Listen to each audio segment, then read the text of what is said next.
You need to paint that fence or it's a code violation. That's what Genevieve Lark said the first morning I met her. Not good morning, not welcome to the neighborhood, not even hi, just straight into a threat over peeling paint on a fence that's older than I am. I was holding a box labeled Dad's Records, still sore from carrying his things out of the hospice room 3 weeks earlier, and this woman thought paint chips were urgent. That was the moment I knew I was in for a fight I didn't ask for. I'm Daniel Ruiz, project manager, son of David Ruiz, decorated vet, and builder of the house I just inherited, and apparently the new target of a woman who thinks her HOA title gives her divine power. Before we dive into this mess, drop a comment and tell me where you're watching from. And don't forget to subscribe, because by the end of this, you'll want a front row seat to how I turn the tables on the most dangerous type of person, someone with just enough authority to cause chaos. Now this house, my house, it isn't just property. It's the last place my dad could walk on his own before the stroke.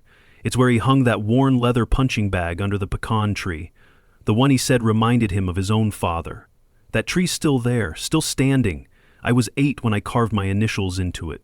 Now I'm 35, and the tree's still stronger than half the people trying to tell me what to do with it. After the funeral, I didn't have the heart to sell, not when I found the envelope tucked in Dad's old tool chest. A hand-drawn map. If anything ever happens to me, you protect this place. It's yours now, but it was your granddad's before me, and if someone thinks they can push you off it, you remind them who built it. I taped that map above my workbench, and I see it every morning. Genevieve doesn't see that. What she does see is a man who didn't immediately fall in line. And people like her, they don't like that. It started small. That paint comment, then a note left on my porch about trash bins visible from the street, which was funny because they were still inside the garage. A week later, Craig Milton showed up, tall, smug, clipboard in hand, tapping his pen against it like he was practicing a drum solo on my nerves. Mr. Ruiz, are you aware that unapproved modifications to the mailbox post violate Section 3.6 of our aesthetics guidelines? I blinked. The post? You mean the crooked one my dad hit with the truck in '09 and decided gave the house character? He didn't laugh. I fixed it anyway. Not because of the rule, but because Dad would have wanted it straight. That's the thing about people like Genevieve. They make you feel like you're compromising every time you do the right thing. Then came the first fine. A printed notice in an envelope taped to my front door. $50, 0 cents for unpermitted exterior paint. The fence again. I hadn't even touched it. According to the notice, I had 10 days to repaint it to a neutral color compliant with HOA color palette 4. It wasn't even about the fence. It was about the fact that I hadn't called for approval, hadn't submitted the form, hadn't bowed. But I wasn't about to go full rebellion on week 1, not with boxes still unpacked and my dad's ghost in every corner of the house. So I did what anyone would do. I documented everything. Every notice, every visit, every little threat that wore a smile. That's when Uncle Miguel showed up. He pulled into the driveway in his ancient black Chrysler, still wearing his court shoes and that leather belt that creaks when he shifts his weight. "She's bluffing," he said after I showed him the notices. "But let her bluff. Let her dig. People like this always think the law is on their side. They forget the law has teeth." I didn't press. Miguel isn't the kind of man you push. He used to be a criminal prosecutor in D.C., then quietly retired back here after his wife passed. Doesn't say much unless it matters, but when he read through the HOA guidelines, he paused at the signature line. "She didn't ratify this properly," he muttered. I raised an eyebrow. "You're saying it's invalid?" "I'm saying if she keeps pressing, I'll find out." That was 2 days before the standoff on the driveway. But we'll get to that. Just know this. The pecan tree outside, the one Dad planted in '78, it's not the only thing with deep roots on this land. And I don't get scared by people with clipboards and cheap power trips.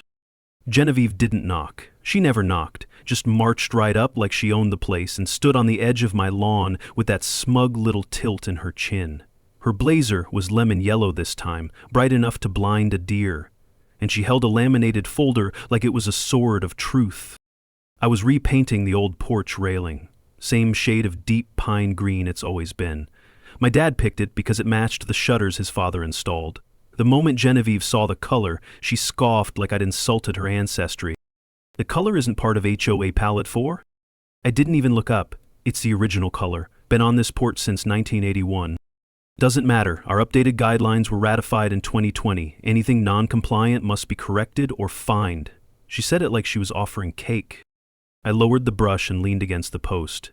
And yet here I am, still not fined. Maybe your folder's got a typo. Her nostrils flared just slightly, but she smiled. We'll see about that. She pivoted like a pageant contestant and strutted off the lawn, heels stabbing the earth with each step. That was the thing about Genevieve. She didn't believe in rules. She believed in obedience. You could follow every letter of the law, and she'd still find a way to make you kneel. 2 days later, Craig Milton showed up again, clipboard in hand, Oakley's on, and an expression like he was playing pretend cop in his backyard. He didn't greet me, just started pacing the perimeter of the porch like he was measuring for a casket. "Mr. Ruiz," he called out, "your garbage bins are visible from the street. That's a violation." I stepped off the porch, wiping my hands on a rag. "Craig, they're in the garage." He turned. "I can see them through the side window." "You mean the window covered in frosted glass?" He hesitated, tapped his pen against the board. "Still technically visible. You realize you sound insane, right? No need for hostility. There's also no need for binoculars, yet here we are." He left with a huff. No fine that day, but a warning.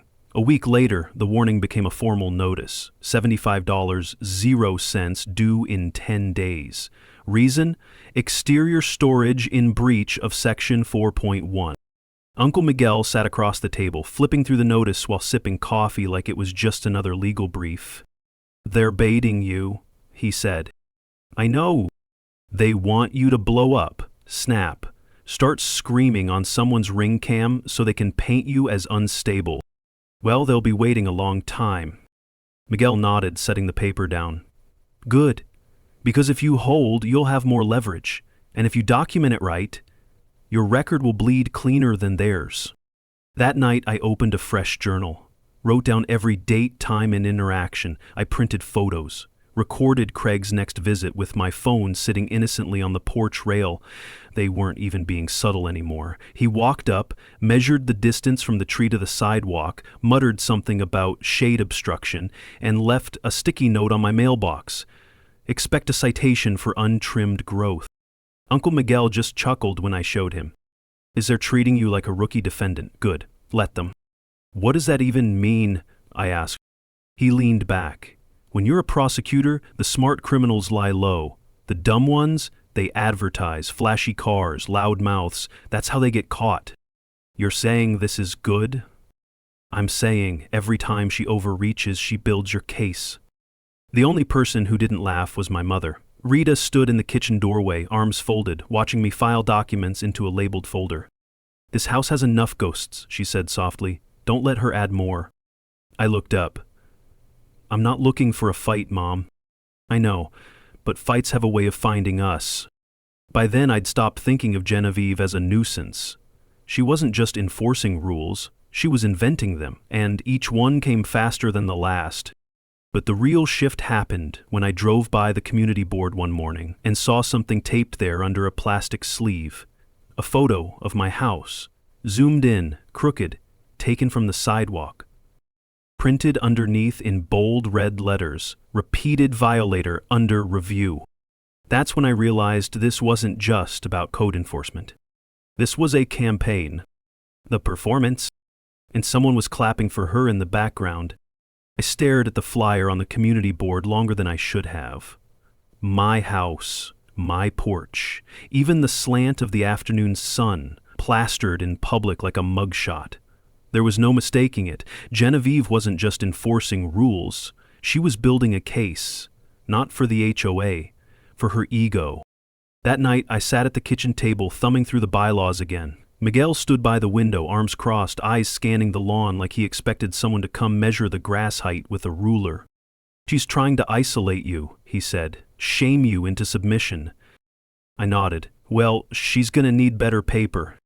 He didn't smile, but he didn't have to. He just walked over, picked up my phone, and started flipping through the pictures I'd taken. Craig's clipboard, the sticky notes, the ridiculous photo from the board. "You still got that file I gave you from Dad's old case boxes?" he asked. "Yeah, why?" "Because we're not the first ones she's done this to." It wasn't long after that when I saw Eleanor Shaw again. She lived 3 doors down, had been on the HOA board since before I was old enough to ride a bike, and kept to herself more than most. You'd think after all the chaos, she'd be loud and loyal, like the rest of Genevieve's crew. But no, Eleanor moved quietly, purposefully, and lately... It was during the next HOA meeting held in the clubhouse on a Wednesday night. I went, not because I expected anything different, but because Miguel told me, let them speak freely. That's when people trip up. The room was stale with that institutional carpet smell, folded chairs, table with weak coffee and those off-brand cookies that turned to powder in your mouth. Genevieve stood front and center, yellow blazer again, lips pressed like she was sucking on a lemon. She rattled off violations, updates, resolutions. My name came up twice. And then Eleanor spoke. Her voice was soft, almost apologetic. I believe we might need to revisit the approval dates for some of the newer policy changes, just to be thorough." Genevieve's smile didn't falter. "Thank you, Eleanor, that won't be necessary. We've already confirmed the documentation." Eleanor sat down, but her hands were shaking.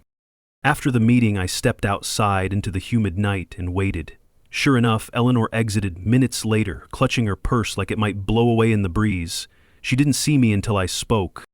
"You always this quiet when rules get rewritten?" She jumped a little, then glanced around. "Daniel, you startled me." "Didn't mean to, just noticed you looked uncomfortable in there." Her eyes darted to the clubhouse door, then back to me. "You should be careful. She's not who you think she is." I didn't flinch. "I think she's a control freak with a god complex. Am I wrong?"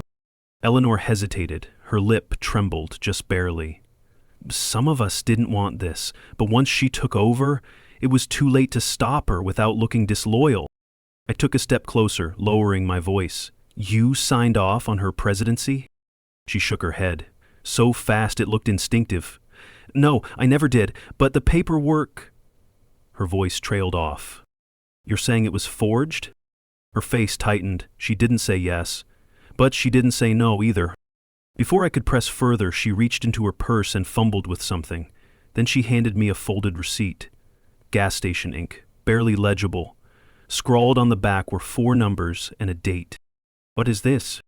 Her eyes were glassy now. "Storage unit, locker 1012. Just, if you want the truth, it's in there." And then she was gone. I turned the paper over in my hands. 4 digits. 1 date, no explanation, no promise. But something in her posture, in the way her voice cracked, it wasn't guilt. It was fear.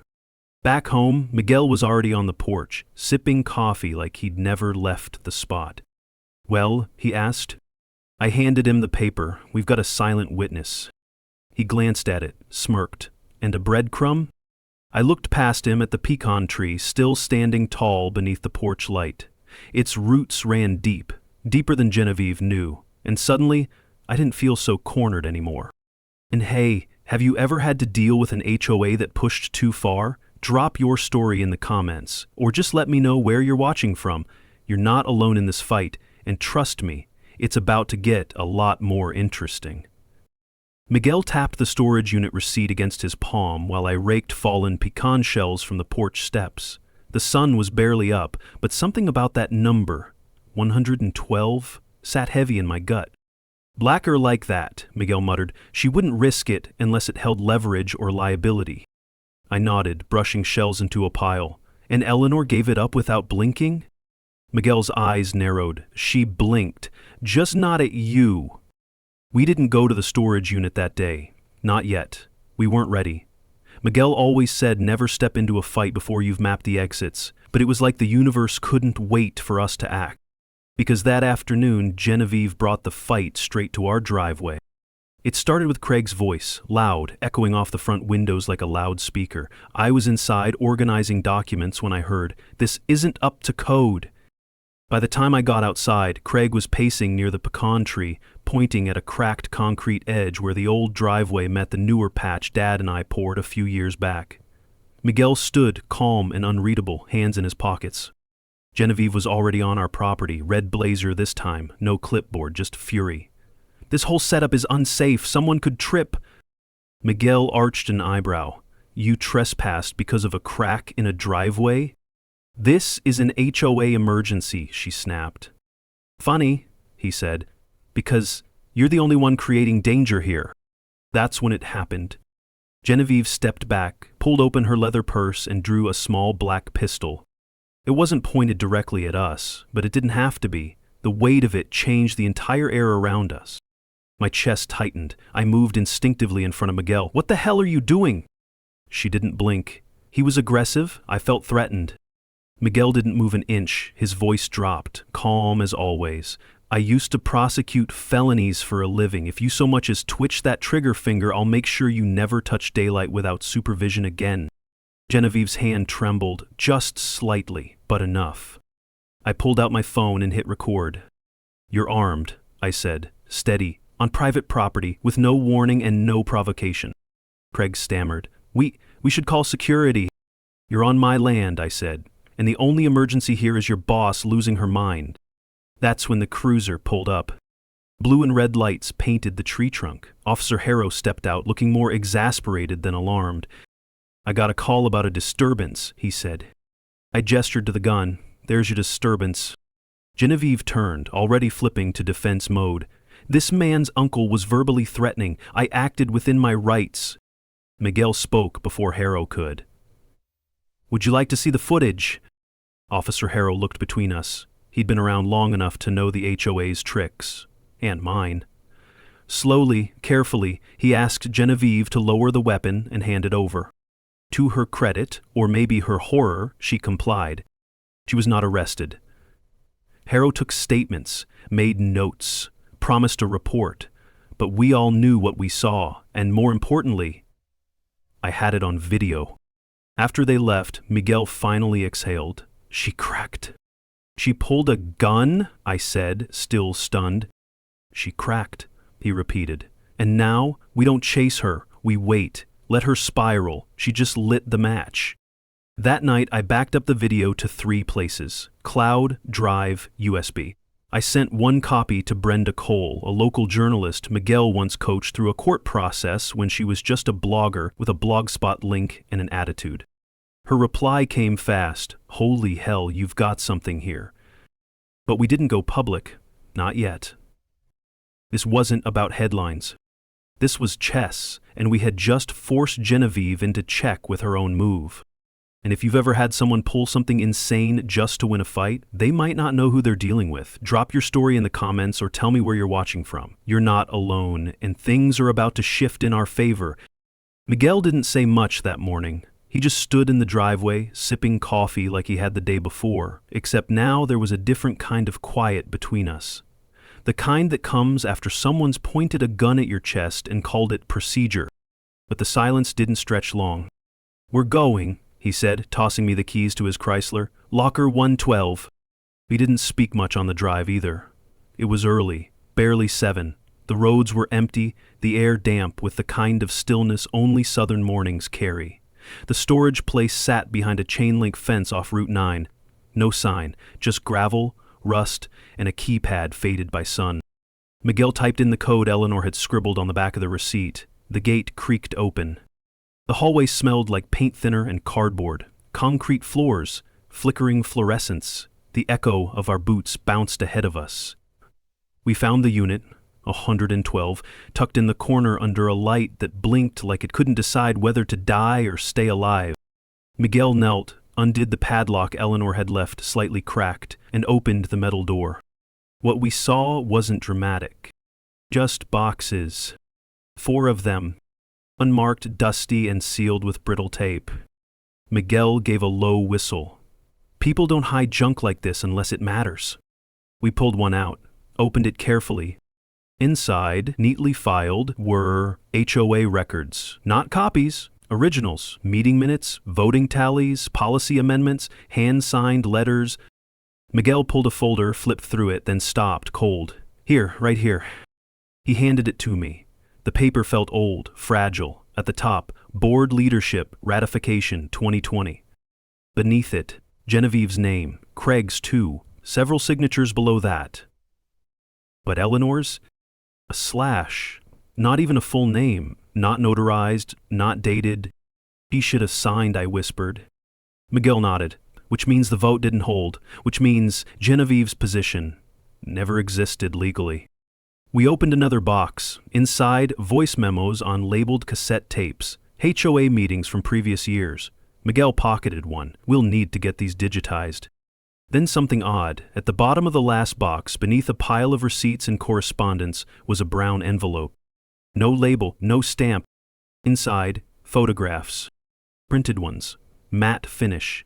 Someone had taken them on a cheap camera. They showed Craig drinking behind the HOA shed, handing off a white envelope to someone we couldn't see.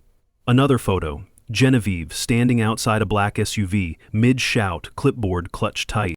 They weren't smoking guns. If they hinted at one, then we found the last piece. A handwritten note on yellow legal paper, Eleanor's handwriting. If you're reading this, I'm sorry. I let fear steer me too long. She didn't win the vote. I didn't sign. I never agreed. I just couldn't afford to fight her. If this helps, do what I couldn't.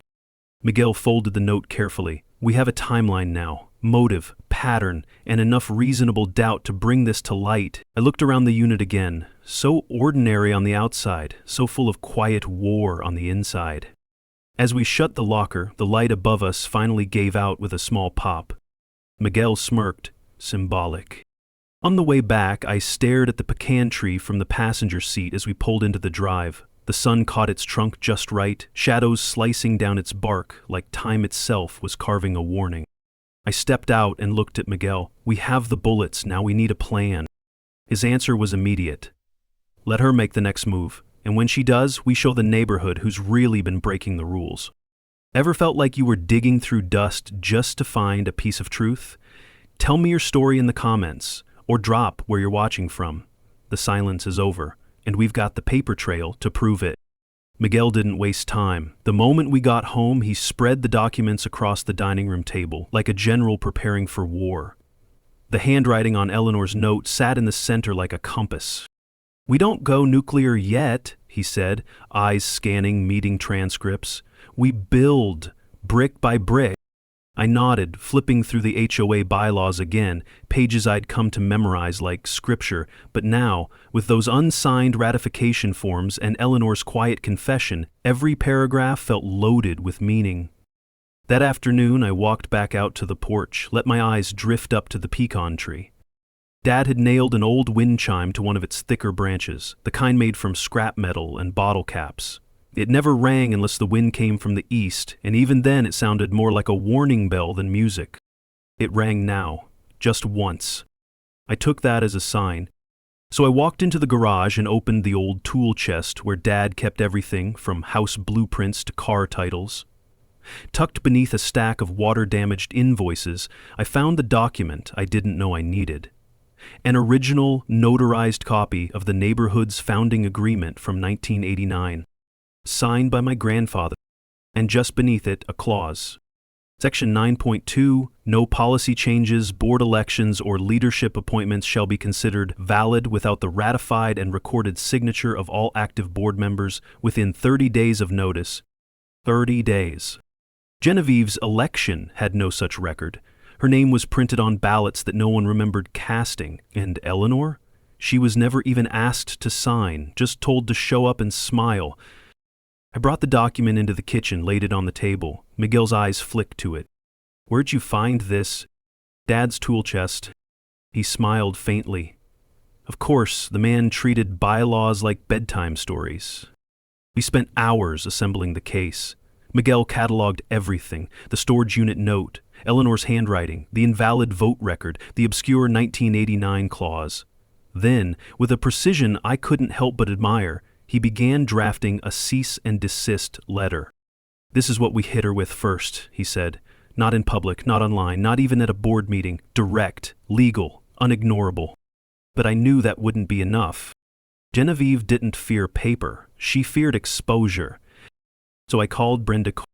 I'd sent her the footage of the driveway incident days earlier. Now I told her about Eleanor, the storage unit, the faked vote. She was silent on the other end for a moment. "Can I come by tomorrow?" she asked. "With a camera?" I hesitated. "Not yet, but soon. I want you ready when this crack's wide open." After I hung up, Miguel looked at me. "You're sure about involving the press?" "She made this public when she taped my house to the bulletin board." He nodded, scribbling something on a yellow legal pad. "We need one more thing, something irrefutable, a thread that, when pulled, unravels the whole blanket." That's when I remembered the tapes, the cassette recordings from the storage box. I picked one up, labeled HOA Mount G3/22. No way to play it, not in this decade. But I knew someone who could help. Mr. Lockett, former sound engineer turned antique electronics hoarder who lived on the corner with a garage full of outdated tech and a suspiciously loud parrot named Marcus. He grunted when I handed him the tape. "You want it cleaned up? I just want to hear what they said." He plugged in an ancient stereo deck, slid the tape in, and pressed play. At first nothing but static, then faint voices, Genevieve's, unmistakably sharp, saying, "I don't care if Eleanor signs, she's old and she owes me. We move forward, official or not." Mr. Lockett raised an eyebrow. "That sound like something you needed?" I hit record on my phone. Miguel would want this sealed airtight. And now we had her voice, her intent, and her arrogance on tape. As I walked out, the sun dipped behind the pecan tree, casting long shadows across the lawn. And for the first time in weeks, I felt like the wind was finally blowing our way. If you've ever uncovered something that changed everything, drop it in the comments, or tell me where you're watching from, because once the truth's out, there's no putting it back in the box.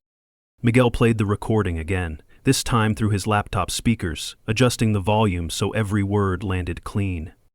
"I don't care if Eleanor signs. She's old, and she owes me. We move forward, official or not." He clicked pause. "Intent, motive, arrogance," he said like he was reading off a checklist. "She might as well have signed her own resignation." Still, we both knew this wasn't over, not until someone else confirmed what we had. That's when Eleanor showed up. It was just after dusk, porch light still warm, cicadas humming like static in the trees. I spotted her through the screen door, small frame, cardigan wrapped too tight for the weather, purse clutched like it was full of secrets. I opened the door. "Eleanor?" She looked up, face pale but calm. "I heard about what happened in the driveway," she said quietly. "I thought I should come before she does." I stepped aside, motioned her in. Miguel stood behind me, arms crossed, gaze unreadable. She sat at the edge of the couch, never quite settling. Her eyes darted to the pile of folders still open on the coffee table. "I kept quiet longer than I should have," she said. "I thought, if I just stayed out of her way, maybe things would pass." "They never do," Miguel said flatly. "Tyrants don't retire, they root." Eleanor nodded, then reached into her purse and pulled out a flash drive. I copied what I could from the HOA files, meeting logs, correspondence, even her draft letters. I figured if I disappeared, someone needed to have it. I took the drive gently, my thumb brushing hers for just a second. Her hand was trembling. "There's something else," she added. "It's about the voting records. Genevieve didn't just forge my signature, she shredded the real vote sheets. They're gone." Miguel leaned forward. "How do you know?" I saw her. 3 nights after the vote, she stayed late at the office. I went back for my glasses. The shredder was still warm, and she had a wine glass in one hand. I blinked. "Why didn't you say anything?" Eleanor smiled bitterly. "Because my daughter was on Genevieve's insurance plan. She pulled strings when the hospital denied coverage, said if I played nice, my granddaughter wouldn't miss her surgery." The air sat heavy between us for a moment. Then Miguel spoke, voice low. "Blackmail, fraud, destruction of records, and now witness tampering." Eleanor didn't respond. She just stared at the wind chime outside the window, swaying gently in the dark. "You're safe now," I said. "You did the right thing." She stood up slowly, smoothing her cardigan. "I'm not looking for thanks. I'm just tired of being afraid of someone who wears lipstick and yells for a living." Miguel gave a short nod. "Then you're stronger than most of the people I've ever met in courtrooms." As she left, she paused at the front door. "I always liked your father.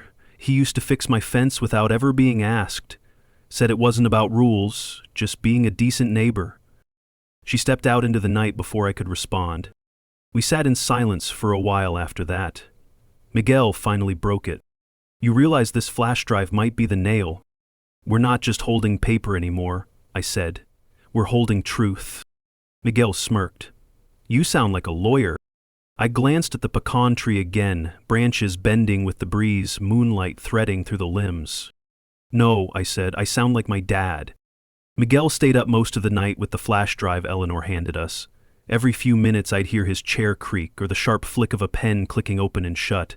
I didn't interrupt, the man was in his element, building a case the way some people build ships in bottles, quiet, precise, and impossible to ignore once it's done. By sunrise, he had 2 folders stacked on the kitchen table, one labeled legal, the other tactics. We start this morning, he said, sipping black coffee like it was fuel for war, time for her to taste her own process. I opened the tactics folder. Inside, a list of names, residents, witnesses, bylaw references, legal terms, and one bold sentence at the top. The more public the truth, the more powerful the silence it breaks. We split the work. Miguel began drafting formal filings, motions, cease and desists, all dressed in the clean legalese Genevieve wouldn't be able to dismiss with a smirk. I went door to door. Not to gossip, not to rant. I asked questions. How long's your roof been under review? Did you ever get a copy of the board election ballot? Did you know Eleanor wasn't allowed to vote? And slowly, people started talking, cautiously at first, then clearly. I heard stories about delayed repairs, surprise fines, whispered threats of compliance audits. One neighbor, Mr. Halpern, showed me a $300 0-cent citation for a cracked stepping stone. His wife cried while I took photos. We tried to sell last year, she whispered, but Genevieve told the realtor our property was under investigation. I didn't even have to ask what kind. By midday, I had 12 signatures on a shared statement. Request to review and suspend current HOA leadership until legal clarity is established. But the real strike came that afternoon. Miguel printed the final cease and desist letter on heavyweight stock. It wasn't long, just 2 clean pages. The header listed 3 violations: invalid leadership, procedural fraud, and intimidation of board members. Attached was the notarized clause from the 1989 document, Eleanor's written confession, and a transcript of Genevieve's voice on tape. We slid the envelope into her HOA mailbox ourselves, no drama, no confrontation. Just cold truth in black ink. And that night, we made our move. Brenda Cole showed up with her camcorder and recorder tucked under one arm like it was just another town fair interview, but her eyes told a different story, sharp, hungry, and focused. This is bigger than just one HOA, she said. This is what people are tired of, quiet abuse behind nice fences. She filmed us on the porch, asking simple questions. Miguel, ever the measured speaker, laid out the facts. I told the story, not to play victim, but to give a voice to every neighbor who'd been cornered with legal jargon and threats disguised as order. Before she left, Brenda asked one last question. What happens if she doesn't back down? Miguel smiled. Then we file, publicly, loudly, with the press, the county clerk, and the neighbors as our audience. And if she does back down? I looked at the pecan tree, the old wind chime catching the breeze again. Then we finally get our porch back. Brenda's article was scheduled to go live the following Tuesday. We weren't just reacting anymore, we were steering. And Genevieve, she didn't even know the brakes had been cut. The morning after we slipped the cease and desist into Genevieve's mailbox, the neighborhood was, still, unnaturally so. No clipboard patrols, no violation tags taped to mailboxes, not even Craig skulking around with his tape measure like a confused mall cop. Miguel called it the vacuum before a punch. Geez, recalibrating, he said, buttering toast like it was a war strategy. Bullies don't go silent unless they're regrouping. But I didn't sit around waiting. I printed extra copies of the letter and slipped them into the mail slots of the 12 households that had signed our suspension request. Transparency wasn't just a tactic, it was insurance. That afternoon, I stood by the pecan tree as Mr. Halpern walked over, holding his copy like it was a winning lottery ticket. She hasn't called, he said. She will, I replied, but this time she'll pick her words like they're landmines. Across the street, Eleanor was trimming her hedges, head up, shoulders straighter than I'd ever seen them. A quiet defiance radiated from her like heat off pavement. Then Brenda's article went live. The quiet coup in Maple Glen, how one HOA president took power and got caught. It spread faster than I expected. Local Facebook groups, Reddit, even a regional news aggregate site picked it up. Within 2 hours, neighbors who hadn't spoken to me in months were honking from their cars or stopping mid-jog to say, "About time someone said something." Miguel scrolled through the article's comments, smirking. "She'll have to respond. Silence is guilt in politics." And respond she did, by summoning an emergency HOA meeting. No email, no flyers. Just a laminated sign taped to the community board. Urgent HOA board session, Friday 6 p.m. Residents encouraged to attend. Encouraged, not welcomed. That Friday, the clubhouse filled faster than I'd ever seen it. Folding chairs scraped across tile floors. People stood against the back wall. Craig wasn't there. Rumors floated that he'd quietly resigned. I walked in with Miguel at my side, holding a brown folder like it was gospel. Brenda was already there, camera mounted to a tiny tripod, sitting beside Eleanor, who looked like she hadn't slept but wasn't backing down either. Genevieve entered last. No blazer this time, just a neutral beige blouse and slacks. Her face wore the kind of plastic smile that comes from weeks of stress and no wins. The room didn't quiet for her. She stepped up to the podium and cleared her throat. "I understand there have been some concerns?" A neighbor in the back chuckled under his breath. She continued, "Let me begin by assuring you all that the Maple Glen HOA operates within full compliance of state bylaws and community expectations." Miguel leaned over and whispered, "Watch, she's going to gaslight, not deny."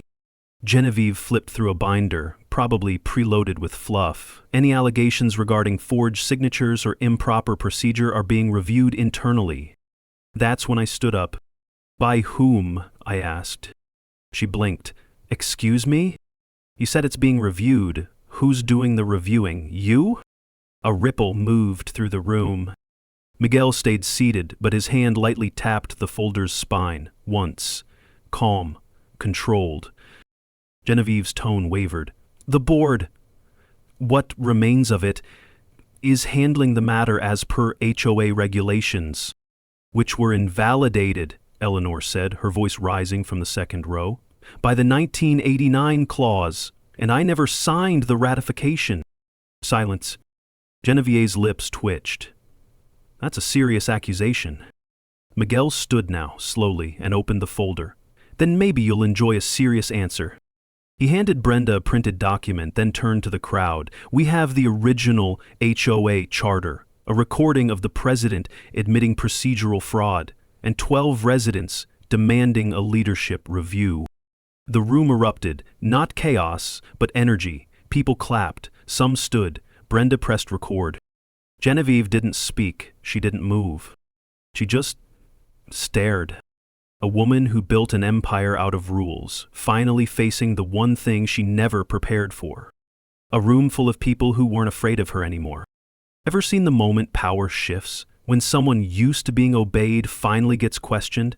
Let me know where you're watching from, or share your story in the comments, because it's only getting better from here. Genevieve didn't slam the door when she left the clubhouse, but only because there were too many witnesses. She marched out with the brittle dignity of someone pretending not to drown while ankle-deep in rising water. Miguel and I stayed until the last folding chair scraped back. Brenda packed up with a grin and said, "Let me know when she quits. I want the exclusive." I wish that was the end of it. But tyrants don't go quietly, they claw. 2 mornings later, I woke up to a notice duct-taped to my front door in neon orange. Not the usual pre-printed one. This was hand-typed with bold text and all caps. Fury. Immediate action required. Your property is under urgent investigation for unauthorized modifications and community disruption. Miguel stepped outside, read the notice, and laughed. "She's improvising now."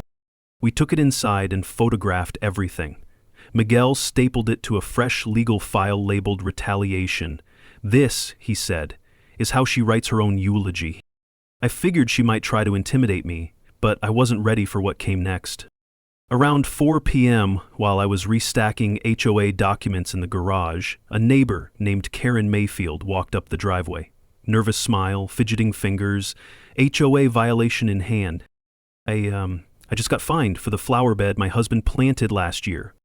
I frowned. Same flowers that have been there for 5 years? She nodded. Genevieve said it was retroactive. She's charging people she missed before. It wasn't just her. By evening, I'd gotten 5 more calls, a swing set flagged as unauthorized play equipment, a shed labeled a fire hazard, a flagpole someone's grandfather installed in 1992 marked as a structural threat. This was enforcement, it was punishment. Miguel stood in front of my whiteboard, which now held timelines, dates, and HOA citations connected by string like a detective's war room. She's retaliating because she can't explain herself. If she can't hold her seat, she'll scorch the earth before she leaves it. That night, Eleanor called. Quietly. She started threatening me again, she said. Told me to issue a statement retracting everything. My jaw tightened. What'd you say? I told her no. I could hear the fear in her voice, but also the spine that hadn't been there 2 weeks ago. You're not alone anymore, I said. Neither are you, she replied. Miguel leaned back in his chair, watching me hang up. We have more than enough now. Documentation, witnesses, retaliation. Time to go formal. He meant court. But I wasn't convinced yet. This neighborhood deserves more than legal filings. They deserve to understand what's been happening, to see it with their own eyes. Miguel nodded. Then we go public again. I called Brenda. She answered on the first ring. Ready when you are. OA meeting, I said, but this time, it's our show. We picked next Wednesday, and this time we put up the flyers. Not laminated, not forced, printed on plain white paper with a single headline. What your HOA has been hiding, a community night for the truth. Brenda promoted it online, neighbors shared it through group texts, one even knocked on every door in her cul-de-sac. We'd booked the same clubhouse room, but this time we weren't waiting for Genevieve, we were presenting to the neighborhood. And she knew it. Because that Friday, her attorney emailed Miguel a cease and desist of her own. A 1-page letter accusing us of defamation, manipulation, and unauthorized public assembly. Miguel printed it, stuck it on the fridge with a novelty magnet that read World's Okayest Cook and said, We're close. Desperate letters mean closing chapters. That night, I sat on the porch alone. The wind chime gave a soft clang. The pecan tree loomed above me, quiet, solid, and unmoved. She was unraveling, and the neighborhood was about to watch her fall apart in real time. Wednesday came faster than I expected. By 6 o'clock, the clubhouse parking lot was overflowing. Cars lined the curb. Neighbors stood in clusters outside, whispering, sharing screenshots, printed articles, copied violation letters like they were collector's items from a game no one wanted to play anymore. Inside, every seat was taken, no folding chairs left, some brought their own. Miguel stood at the front with his folder, same one that started this, but now bulked up with exhibits, timelines, affidavits. He looked more like a professor than a prosecutor. Calm, measured, dangerous in the way only truth can be. I took a breath before stepping forward. Brenda gave a quiet nod from the second row. Camera rolling. We appreciate everyone showing up tonight, I began.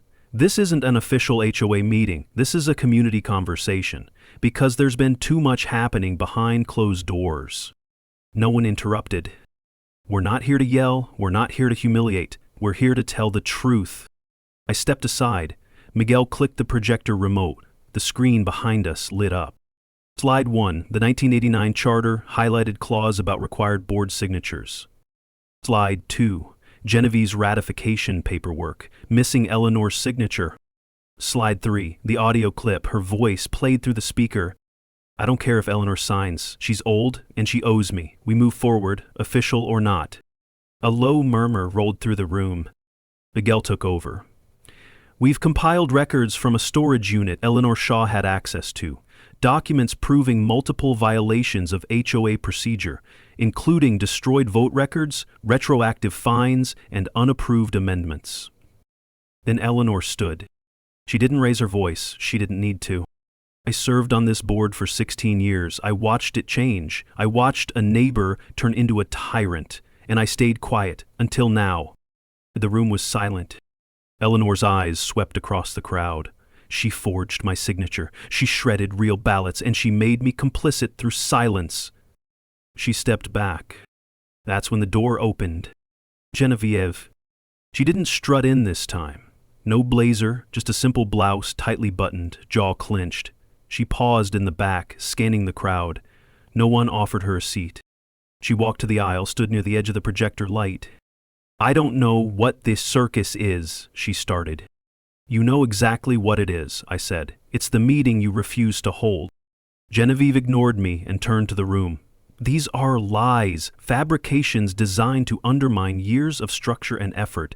We've kept this neighborhood safe." "Safe?" a voice called from the back. "Or silent?" Another followed. "You fined me for having a wind spinner." Someone else. "You told my wife she'd be reported for planting marigolds." The room turned. Not wild, not angry, just done. Miguel lifted the last document. "We'll be filing this with the county registrar tomorrow. It's a motion to challenge the legal standing of the current board under procedural fraud. We're requesting a full vote of no confidence." Genevieve's voice cracked. "This isn't legal. You have no authority." "But the people do," I said, "and they've had enough." We opened the side table. A stack of ballots. One question. Do you support the immediate removal of Genevieve Lark as acting HOA president pending legal review? Neighbors came forward, one by one, signing, dropping them in the box, some in silence, some with purpose. Genevieve didn't move. She stared at the pecan tree outside, visible through the clubhouse window. Maybe she remembered my dad. Maybe she remembered the day she told me to paint my fence or face consequences. Now she was the one out of compliance. The next morning, the vote tally was posted on the clubhouse door in permanent marker, 47-2. 2 people wanted Genevieve to stay. Everyone else, quiet homeowners, retirees, young families, had finally decided to take their neighborhood back.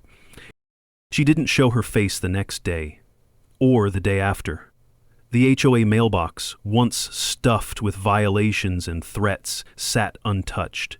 Her name was quietly removed from the board's online listing by the end of the week. A short email followed, signed by Acting Secretary.